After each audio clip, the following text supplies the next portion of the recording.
14h47, terça-feira. Um ângulo alto, preto e branco, o grain do vídeo onde a luz não é amiga dos detalhes, a praça da escola, crianças espalhadas, balões de risadas e passos. No canto inferior do quadro, um timestamp que não mente, 14h47:03. Um pé aparece em cena, pequeno, descalço, roupa usada demais, e o segundo seguinte tudo muda. Um chute na base da estátua da senhora. O impacto ecoa no chão e no ar como se fosse muito maior do que deveria. O que a câmera registrou no frame seguinte deixou quem assistiu sem fôlego. O que as pessoas viram depois, nos dias seguintes, mudou mais do que o pátio daquela tarde. Se essa história mexe com você, inscreva-se para acompanhar os próximos capítulos dessa investigação. Marcos tinha 8 anos quando a escola inteira começou a falar do vídeo. Tinha olhos grandes demais para o rosto miúdo, uma cabeça de cabelo sempre desalinhada e uma maneira de segurar o ombro esquerdo, como se sempre esperasse que algo ou alguém o puxasse para fora do lugar. Em casa, as roupas e brinquedos contavam uma versão da vida. 2 casas, malas que iam e vinham, mensagens no celular que apareciam e logo desapareciam sem resposta. David e Lisa, seus pais, viviam em 2 quartos separados do mesmo coração partido, e Marcos aprendeu cedo a medir a presença deles em minutos, em onde os dois estavam quando o sino da escola tocava. Na escola era fácil ver as marcas dessa ausência. Professores notavam que ele dava dribles na fruta do lanche e que a raiva surgia rápido, sem aviso. Uma mesa virada ao acaso, ou um grito, ou um braço que empurra a mochila. Mrs. Rodrigues, que lecionava ciências, lembrava do dia em que Marcos saiu da sala e bateu a porta com tanta força que toda a classe ficou em silêncio, não pelo barulho, mas pela ferocidade do gesto. A conselheira, Mrs. Anderson, o descrevia como uma criança que guardava palavras demais e não sabia aonde despejá-las. Ao contrário do que se poderia imaginar, Marcos não era indisciplinado por maldade. Havia muito embaixo daquela ira. A sensação de ter sido empurrado para fora da conversa mais importante da sua vida. Custava a aceitar que as coisas não voltariam ao que foram. E quando as emoções não encontravam fala, a carne falava. E quando o corpo falava, o mundo prestava atenção. A estátua ficava no centro do pátio, num pedestal de mármore com o relevo do nome da escola. Era uma senhora com um olhar sereno, mãos cruzadas sobre o peito, véu que caía como se o vento fosse sempre gentil ali. A pintura estava gasta nos dedos, havia marcas de mãos de crianças que ao longo dos anos se apoiaram naquele afeto de pedra. Alguns alunos a chamavam de a senhora, outros, com a irreverência que a infância se permite, apenas de a estátua. Para a irmã Margaret, diretora há quase 2 décadas, era uma presença, um lembrete diário das coisas que importavam. Cuidado, compaixão, disciplina e oração. Ela passava por ali todas as manhãs, ajustando um grampo de cabelo invisível na vestimenta, cumprimentando a peça como quem encontra um velho amigo. Naquele dia específico, o pátio estava mais barulhento que o habitual. Era tempo de recreio estendido por causa de uma feira de ciências. Havia placas coloridas, um coral de vozes infantis e o cheiro de maçãs assadas que um pai havia trazido para vender. Marcos caminhou até a estátua como se tivesse um plano que não envolvesse a feira. Aproximou-se com passos que não pediam permissão. Alunos que brincavam nas redondezas o viram de relance, e alguns se afastaram, não por medo, mas porque sabiam que quando a tempestade de Marcos vinha, era melhor dar espaço. A câmera de segurança, uma caixa preta presa ao beiral de concreto, registrou tudo em fragmentos. 14h46:52. Marcos encostado ao pedestal. 14h47:00. Uma respiração que parece segurar o ar do mundo. 14h47:03. O chute. O som do impacto, ainda simples quando reproduzido isoladamente, parecia explodir quando visto no contexto, como se o eco do gesto fosse maior que o próprio ato mecânico do pé contra a pedra. E então algo acontece que nenhum dos presentes esperava. A pedra, que até então parecia apenas pedra, ganha uma aparência diferente no vídeo, uma leve alteração de brilho na superfície do véu, como se a luz tivesse sido puxada para dentro da imagem por um segundo. Não é uma explosão, não é fumaça. É 1 ou 2 frames em que a face da estátua parece outra coisa do que fora sempre, o que é impossível de precisar factualmente. Movimento, luz, testemunhas depois relataram ter visto um gesto, um aceno, um bater de capa, palavras que careciam de precisão técnica, mas que comunavam a sensação de que algo tocou Marcos além da sola do pé. No pátio, naquele momento, os adultos reagiram como se tivessem recebido um choque elétrico resignado. Silêncio. Algumas crianças riram primeiro, porque o riso era a resposta infantil a tudo que é desconfortável. Outras ficaram imóveis, com os olhos fixos. Uma aluna, Emma, mais velha por um ano, disse depois: "Eu ouvi como se tivesse tocado minha pele por dentro. Não sabia que podia sentir aquilo." Tommy, que estava perto, lembrou apenas do cheiro de pão quente que subiu do refeitório, embora ninguém estivesse com comida naquela exata esquina. Relatos como esses cresceram em número e intensidade conforme a notícia se espalhava. Margaret viu a gravação primeiro no monitor da sala da direção, com a luz fluorescente fazendo um halo pálido no chão. Ela a rewound, frame por frame, sem concessões. A líder religiosa, acostumada ao rito, à rotina e à responsabilidade, sentiu algo se mover dentro dela que não era apenas surpresa. Era um desconforto profundo com a possibilidade de que algo que desafiasse suas certezas acabasse de acontecer ali. Em seguida, convocou professores, a conselheira e 2 funcionários da manutenção. A decisão imediata foi prática: isolar o local, não permitir que a peça fosse deslocada até que se checasse a integridade física do pedestal e, acima de tudo, não transformar a criança em espetáculo. David e Lisa, os pais de Marcos, receberam a notícia no telefone de formas diferentes. Lisa chorou com o aparelho no peito, não por escândalo, mas como se percebesse um tipo de aviso. Algo do menino tinha explodido no público. David, do outro lado da cidade, teve a pausa típica de quem tenta entender uma notícia que poderia reabrir feridas. "Ele está bem?" perguntou sem saber muito bem o que queria com a pergunta. Miss Margaret pediu que eles viessem até a escola, não para julgá-lo, disse ela, mas para verem com os próprios olhos o que tantas conversas já tratavam como realidade. A primeira investigação fora da escola começou com o essencial. Os técnicos que cuidavam das câmeras foram chamados para verificar o arquivo. Cópias foram feitas, backups gerados. O arquivo original foi preservado em um HD que alguém etiquetou com mãos trêmulas.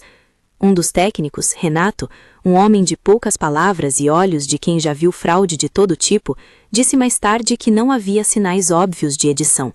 O timestamp se alinhava, os frames não apresentavam saltos bruscos além do que o comportamento da câmera poderia explicar. Ainda assim, Renato admitiu com a resistência de quem não gosta de admitir impossibilidade: "Eu não tenho como explicá-lo. Não vi corte, não vi manipulação. Só vi aquilo." A frase era técnica e humana ao mesmo tempo. Não era um veredito, mas um reconhecimento daquilo que a razão, até onde atuava, não poderia dizer. A escola chamou também o escultor responsável pela estátua, um artista aposentado chamado Sr. Álvares, cujo ateliê ficava a poucas quadras. Ele reconheceu o trabalho sem jeito de fã, apontou marcas de ferramentas, contou que havia passado meses modelando o véu para que ele caísse como se fosse tecido, mas não pôde dizer como uma peça de mármore poderia ou não mover-se. Seus olhos se encheram de uma dúvida curiosa quando viu o vídeo. "Acho que a escultura tem alma, mas nunca esperei que isso se tornasse literal", murmurou. Foi a primeira voz pública que disse alma quando tratava de pedra, uma palavra que acendeu algo nas conversas. As primeiras reuniões entre professoras foram feitas com cuidado. Ninguém queria transformar aquele pedaço de acontecimento em espetáculo midiático, mas também ninguém podia negar a consternação. Mrs. Chen, que ensinava inglês, trouxe histórias de alunos que, depois do episódio, relataram sonhos estranhos de consolo e figuras que não sabiam explicar. Mrs. Patterson, que cuidava das mais novas, falou de abraços voluntários de crianças que antes evitavam contato. "Tivemos meninos que não conseguiam ficar numa sala por 5 minutos sem se sentirem nervosos. E agora, de repente, eles se aproximam", disse. Essas pequenas transformações não eram curas mensuráveis. Eram mudanças no modo como as pessoas se permitiam ser tocadas. Marcos, depois do chute, não era um menino que sabia administrar a fama que começava a se formar. Nos primeiros minutos após o evento, ele recuou até um banco, sentou e olhou para as mãos como se quisesse entender se elas eram as mesmas que haviam empurrado. Quando questionado, respondeu com uma simplicidade que queimava mais que qualquer acusação. "Não queria que ela quebrasse, só eu queria que alguém notasse." Havia naquela sentença curta uma geografia inteira de abandono e apelo. Ninguém que ouviu não sentiu um arranhão de compaixão. A escola tomou uma decisão que parecia pequena, mas foi fundamental para o que viria. Em vez de punir Marcos severamente, suspensões, castigos públicos, Irmã Margarete escolheu chamá-lo para uma conversa calma, em que houve espaço para ouvir, para não rotular, e, sobretudo, para oferecer algo que a criança precisava: ser vista. Não vamos fingir que isso não aconteceu, disse ela, mas também não vamos transformar você e a senhora em espetáculo. Foi uma linha tênue que a diretora traçou. A disciplina estaria presente sem violência. O cuidado seria a prioridade. Nos dias que seguiram, a escola recebeu visitas.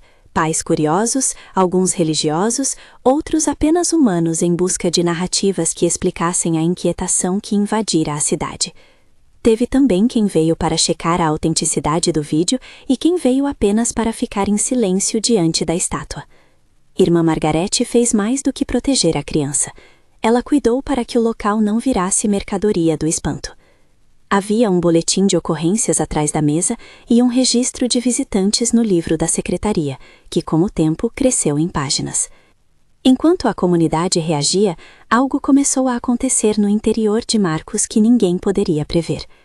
A raiva, que antes era como uma pedra quente em seu peito, começou lentamente a se transformar. Não foi numa noite, nem por mágica instantânea. Foi em pequenos gestos: um pedido de desculpas a um colega por puxar seu caderno, um desenho dado a uma menina que chorava no recreio, um abraço espontâneo na mãe quando ela o buscou.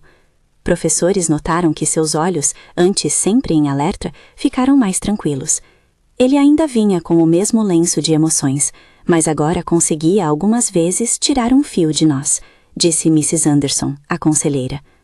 As histórias também se multiplicaram. Um garoto que sofria de enxaquecas acordou mais calmo por uma semana. A menina tímida que não pronunciava sua opinião ofereceu-se para ler um poema na assembleia. Um aluno que vivia separado dos pais por trabalho começou, sem saber porquê, a ligar para a mãe. Não eram curas espetaculares nem certificados assinados, eram pequenas alterações na pauta da vida, como se o compasso do pátio tivesse recebido um ajuste. Muitos afirmaram que tudo isso começou depois do episódio. Outros disseram que aquilo não passava de coincidência.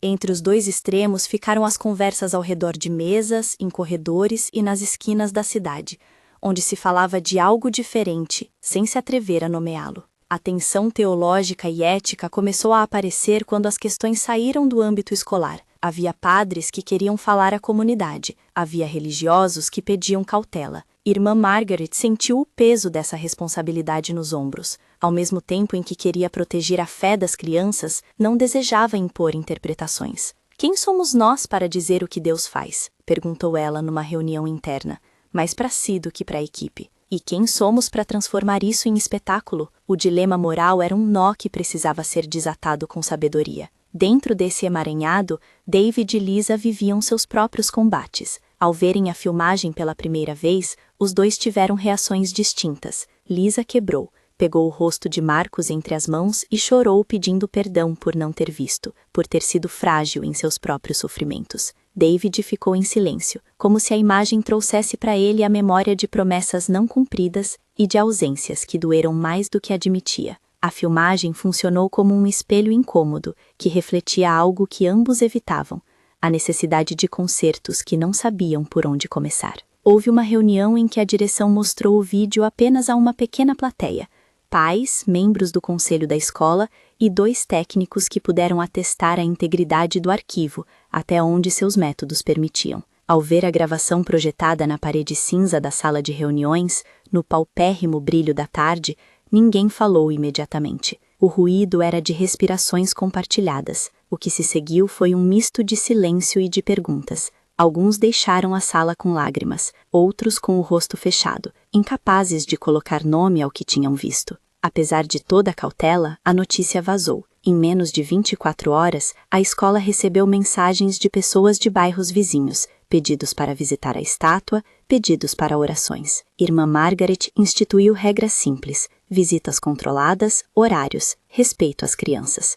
Havia também pessoas que vinham apenas para ver, como se o olhar pudesse transformar a pedra em uma senha de sentido para suas próprias dores. A escola, que antes era um ponto discreto da comunidade, começou a receber olhares de fora e, com eles, a responsabilidade de zelar pela integridade de suas crianças. Enquanto isso, as imagens do vídeo começaram a ser debatidas em cafés e calçadas. Alguns oscilavam entre a fé e o espanto, outros viam aí a prova de algo maior. Jornalistas chamaram, mas a escola negou entrevistas públicas. A diretora repetia que protegeria as crianças antes de qualquer manchete. Havia um consenso velado. Aquilo era maior do que uma operação de mídia. As ruas, porém, tinham outras leis. Um grupo pequeno, constituído por vizinhos e devotos, começou a vir à tarde para rezar. Colocavam flores e bilhetes com pedidos discretos no banco ao lado da estátua. Outros apenas deixavam uma vela eletrônica, em respeito às regras de segurança. Marcos olhava de longe. Às vezes aproximava-se e observava os bilhetes como se lesse pedaços de pedaços da vida dos outros. Ele não entendia tudo, mas havia algo que o atraía. A sensação de que, entre as palavras amassadas, havia um acordo silencioso para cuidar. A narrativa corria o risco de se dividir em versões irreconciliáveis. Os que viam ali um sinal, os que pediam prudência, os que queriam explicações técnicas. A escola experimentava uma tensão constante entre explicar o inexplicável e manter a dignidade das pessoas envolvidas. Irmã Margarete gastava noites sem dormir pensando na melhor maneira de proteger os pequenos, não transformá-los em objeto de procura, nem fechar os olhos para aquilo que mudara suas vidas. Ainda naquele primeiro período de espanto e proteção, surgiram relatos mais pessoais, que não podiam ser simplesmente arquivados como coincidências. Mrs. Patterson encontrou, durante uma atividade de leitura, Marcos ajoelhado no corredor, com os olhos fechados, murmurando palavras que ninguém reconheceu como uma oração formal, mas que tinham o ritmo consolador de alguém que tenta costurar a própria alma. Ao perguntar o que dizia, Marcos apenas respondeu: "Eu pedi para ela cuidar da minha mamãe e do meu papai. Não pedi para consertar a casa, pedi para consertar a gente." Foi uma confissão que não veio com expectativas de milagres grandiosos. Veio com uma humildade infantil que levou a conselheira às lágrimas. A cidade, aos poucos, entendeu que o ocorrido não seria resolvido com um simples comunicado de imprensa. Havia a criança, havia a estátua, havia a filmagem e havia uma série de vidas que agora exigiam alguma forma de acolhimento. As próximas decisões não seriam fáceis. Como compartilhar o vídeo sem expor Marcos? Como permitir visitas sem transformar as crianças em atração? Como registrar, com dignidade, as mudanças que aconteciam? A investigação técnica continuou, com adicionais pedidos de análise. Um perito em vídeo foi contatado para olhar o arquivo com equipamento especializado. Um perito em conservação de esculturas foi chamado para avaliar qualquer possibilidade de instabilidade no pedestal. Ambos, em suas limitações, concluíram que não havia uma explicação óbvia. Palavras como indefinido surgiram nos relatórios, acompanhadas de recomendações práticas, controles de acesso, preservação do arquivo original e, sobretudo, seguir com cuidado no trato com as famílias. Mas a sensação no ar era outra. Algo havia sido aberto naquela terça-feira às 14h47 que não poderia ser fechado por relatórios técnicos. O que acontecia na intimidade das pessoas que cruzavam o pátio era visível aos olhos de quem quisesse ver. Um colchão de experiências pequenas começou a formar uma história maior. E, no centro disso tudo, Marcos seguia sendo uma criança, confundida, carente, curiosa, sustentando a possibilidade de mudança que a comunidade começava a experimentar. À medida que as investigações se aprofundavam, conversas sobre fé e possibilidade começaram a surgir também nas famílias dos próprios professores. Mrs. Rodrigues passou a levar Marcos para casa ocasionalmente, quando a mãe precisava trabalhar além do horário habitual. Nessas noites, ao jantar, observava o menino comer devagar, como se provasse cada mordida, também como se provasse segurança. Ao fim de uma dessas semanas, ela ouviu dele, quase sem querer.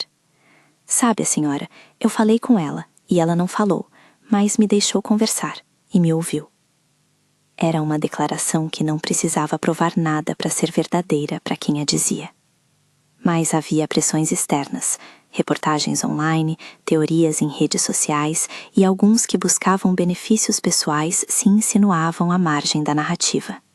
Irmã Margarete fechava portas e conversas com o objetivo claro: proteger crianças, preservar a narrativa em termos humanos e não exploratórios e garantir que a busca por explicações não ferisse quem já havia sido ferido. A diretora repetia com firmeza que a prioridade continuaria sendo o bem-estar dos alunos. Em uma noite de aguaceiro, com gotas batendo no vidro da sala da direção, Irmã Margarete sentou-se com o vídeo em silêncio mais uma vez. Olhou para a imagem congelada do pé de Marcos, do pedestal, da estátua, do timestamp luminoso. Não procurava respostas conclusivas, procurava coragem para caminhar com humildade. Sabia que a escola poderia ganhar fama, que poderia perder a calma. Sabia também que havia uma chance real de cuidar de uma criança que precisara urgentemente ser vista. A escolha entre se fechar na dúvida ou se abrir no cuidado parecia, naquela sala úmida, clara como um decreto: proteger primeiro, explicar depois. Poucos dias depois, a escola decidiu fazer algo que ilustrou essa postura: organizar um momento de escuta com as crianças, um espaço em que elas pudessem falar sem serem bombardeadas por perguntas. A intenção era ouvir, não confirmar ou negar o que queriam ouvir os adultos. A roda foi pequena, controlada, com Mrs. Anderson conduzindo. Um a um, os alunos falaram sobre o que sentiram naquele dia.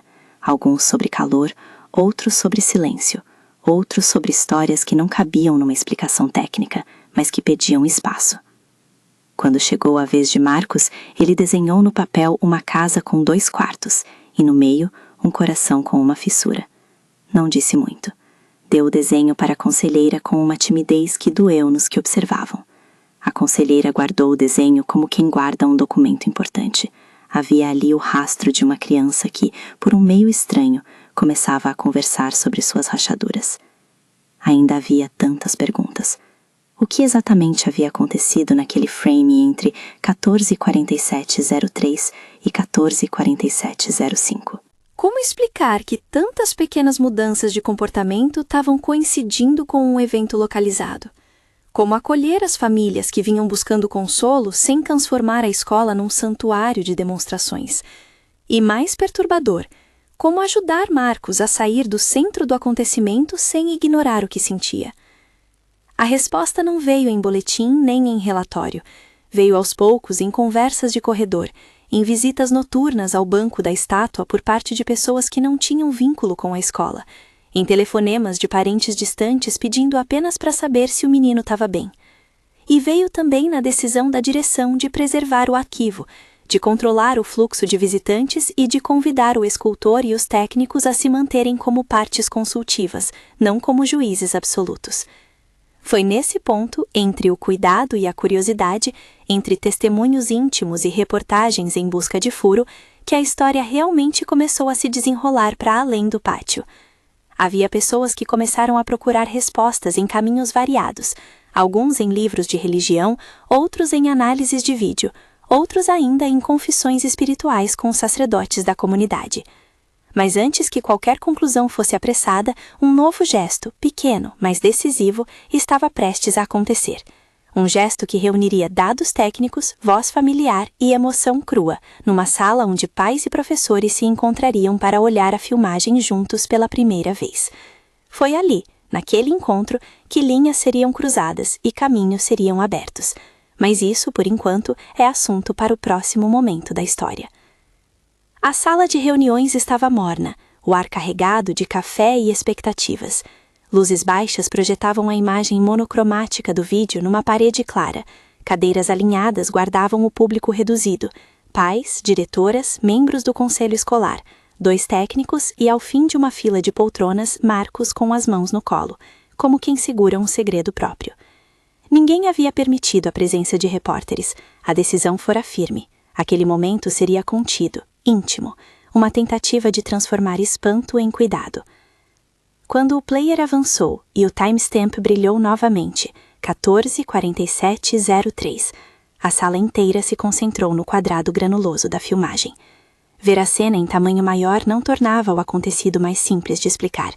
O chute, a batida seca contra o mármore, o breve e sutil fato de que algo mudou na superfície da imagem. Tudo ali era essencial e perturbador.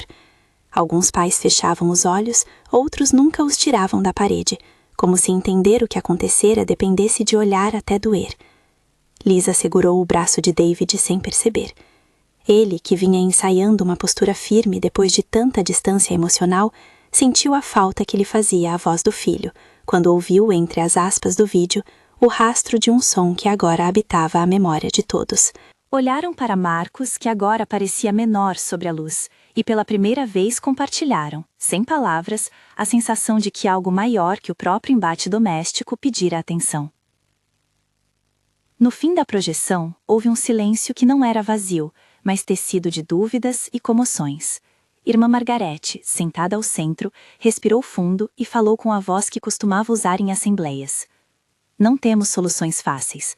Temos um garoto que precisa de cuidado. Temos um arquivo que pede respeito. E temos uma comunidade que começa a olhar diferente para seus ferimentos. A escolha dos termos foi deliberada, transformar a experiência em algo humano, antes de qualquer tentativa de rotulá-la. David levantou a mão trêmula e pediu para falar. A fala, aquela que até então parecia engasgada em encontros domésticos, agora encontrou um canal público. Olhou para o filho e disse, baixinho, palavras que Marcos precisou ouvir. Eu errei. Entendi só agora quanto do teu silêncio eu deixei crescer. Lisa chorou abertamente. O choro foi um acordo tácito com a dor. Marcos, mais do que ouviu, sentiu. Aproximou-se de David num gesto incerto e apoiou a cabeça no ombro do pai. Foi um abraço simples, sem grandes declarações, sem promessas, só presença. Para muita gente ali, aquilo já era uma forma de mudança.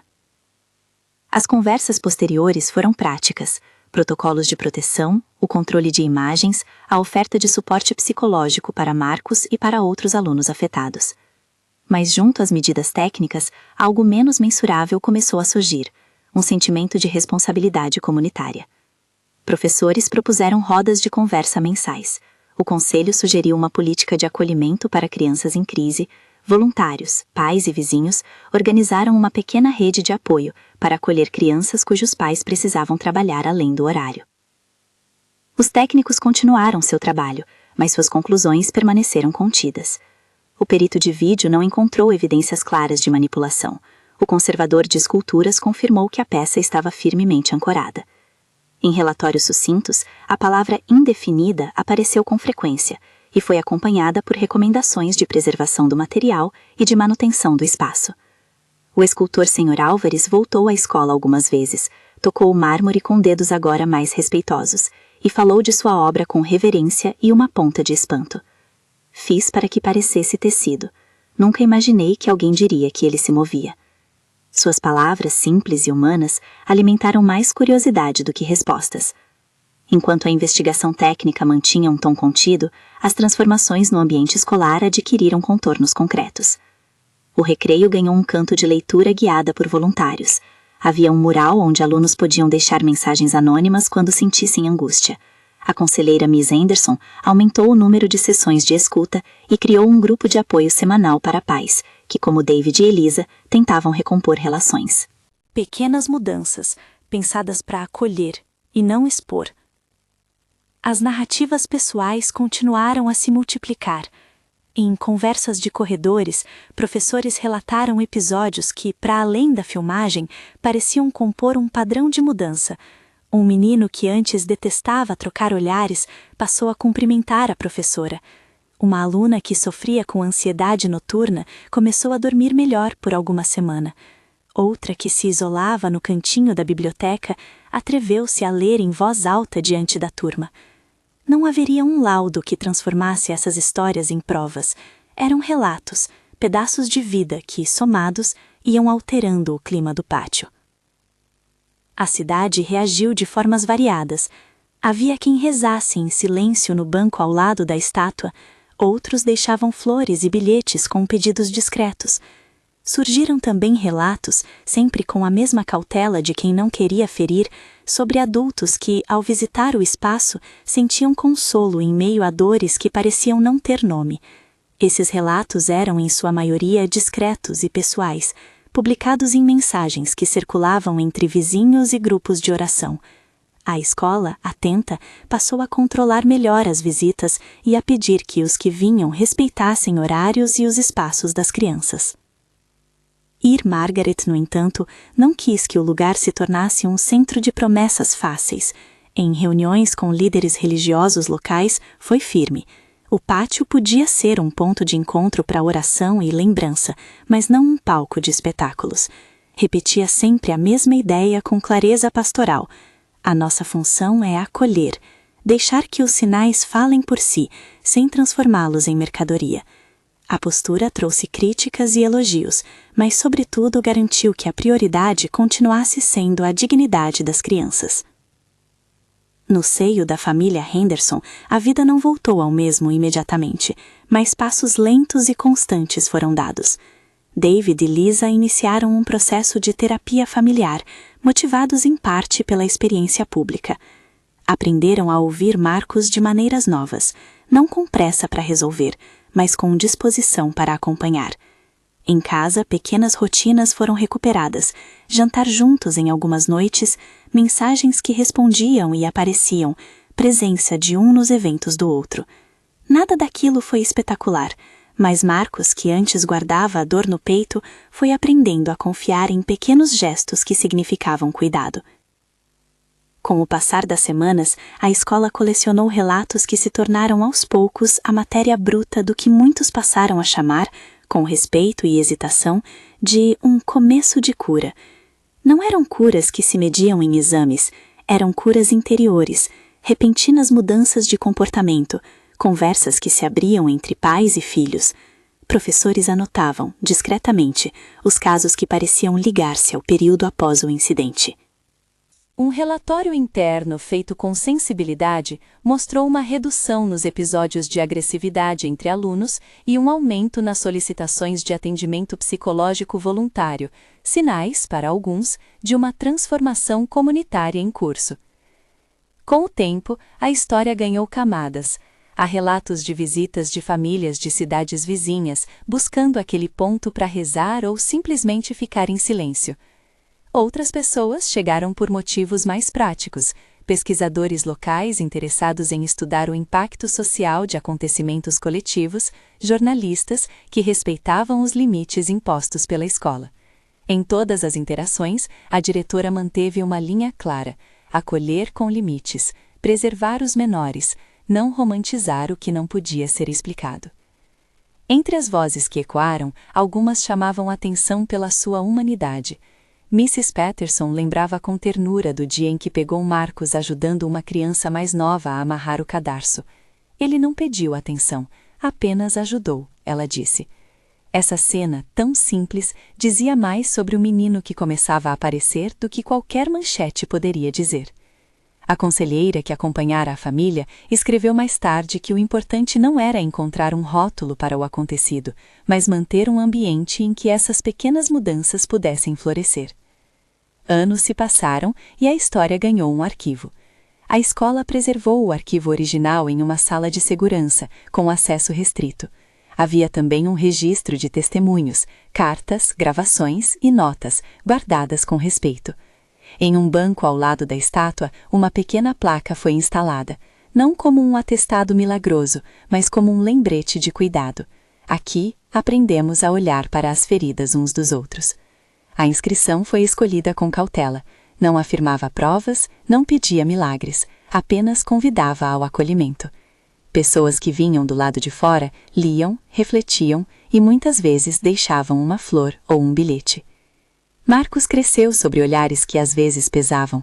A infância marcada por um gesto que viralizou no bairro exigiu dele uma adaptação. A escola, a família e os vizinhos cuidaram para que seu percurso não fosse definido apenas por aquilo que acontecera num recreio. Ele estudou, brincou, teve namoricos tímidos na adolescência, tocou instrumentos na banda escolar e manteve um vínculo com a estátua, que era sobretudo de respeito e memórias. Em algumas entrevistas depois, sempre em ambientes controlados e com a permissão da família, Marcos confessou que ao voltar ao pátio, já adolescente, sentia uma mistura de gratidão e vergonha. gratidão por ter sido visto e vergonha por ter desconfortado tantas pessoas em seu momento de dor. Houve também aquelas histórias que o tempo não conseguia desfazer. Casais que, depois do episódio, decidiram procurar ajuda antes que a relação se tornasse insustentável. Professores inspirados a dedicar mais tempo a formar vínculos com alunos. Uma pequena rede de suporte mental na comunidade que continuou a operar muito além do interesse midiático. A transformação mais profunda talvez tenha sido a sensação de que a comunidade aprendeu a olhar melhor para as feridas uns dos outros, a perceber que o lugar enviado da dor podia ser um caminho para a cura, quando tratado com cuidado. O escultor Sr. Álvares, nos anos seguintes, foi convidado a palestrar sobre arte e presença. Falava, com mãos marcadas pelo tempo, sobre o trabalho de criar uma imagem que acolhesse as crianças. Fiz uma senhora para que fosse um lugar de repouso, dizia ele. Ao ser questionado sobre o suposto movimento, sempre devolvia com humildade. Não sei o que aconteceu naquele dia. Só sei que a pedra agora carrega histórias. E as histórias continuaram. Relatos discretos, sinais de esperança, momentos de reconciliação que não cabiam em laudos. Ao longo da década, a escola compilou dados que, embora não constituíssem prova científica de intervenções sobrenaturais, mostravam efeitos mensuráveis no comportamento coletivo. Queda de incidentes de agressividade, aumento de procura por aconselhamento, melhoria no clima escolar, segundo pesquisas internas. Esses números passaram a integrar o arquivo institucional, não como promessas, mas como registros de impacto comunitário. Alguns pesquisadores locais usaram esses dados em estudos sobre intervenção social e bem-estar infantil, sempre com a ressalva de que correlações não implicam causalidade absoluta. Muitos, no entanto, preferiam as memórias. A senhora que lavava banheiros na escola lembrava como as crianças, após o acontecido, começaram a deixar bilhetes agradecendo por pequenos gestos. Um amigo de infância de Marcos, agora adulto, contou como a experiência escolar havia os feito falar mais sobre o que sentiam em casa. Não foi um milagre como nos filmes, disse ele numa conversa pública sobre a história. Foi o começo de gente aprender a ouvir. A presença da estátua, que antes era apenas um ponto de referência no pátio, passou a ser tratada com mais cuidado.